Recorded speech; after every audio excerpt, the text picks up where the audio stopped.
There are really two kinds of people, those who can enjoy a good cover band and those who pee on everyone's good time by reminding us that, the actual guitarist tunes half a step lower for this song. Yeah, we get it, a-hole, you don't have any friends.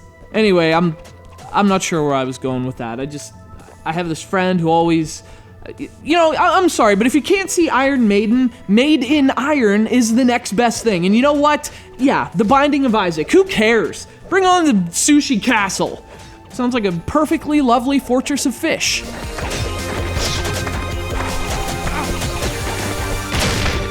Of course, to be fair, there's cover bands and then there's copyright infringement. I'm not actually sure which one more closely defines Sushi Castle.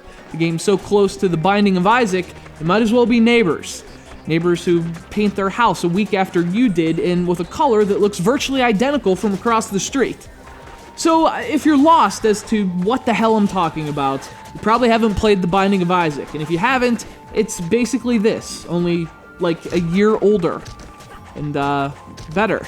And for all intents and purposes, Sushi Castle either pays tribute to or rips it off. I guess that depends on your taste, your preference, and your perspective on Made in Iron.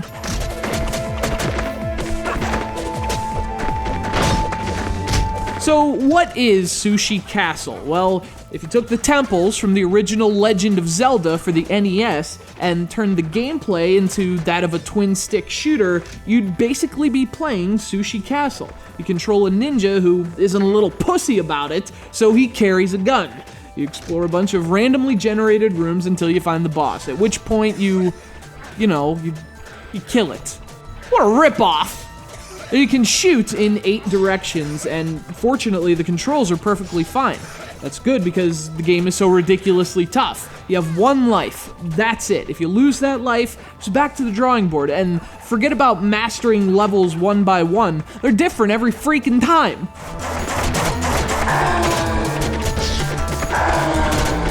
What makes this even more difficult is that you never really power up your ninja permanently. I mean, you find a bunch of single-use items, but they're about as long-lasting as this game is original. That is to say, they aren't. Fortunately, there are different guns to find, but nonetheless, to quote Dustin Hoffman in Hook, prepare to die, Peter.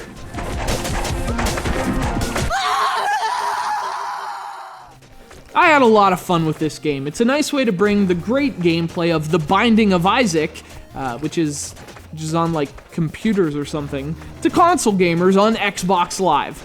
And better yet, it only costs $1, so if you're looking for a cheap new indie game and don't mind cover bands, Sushi Castle is worth taking by force.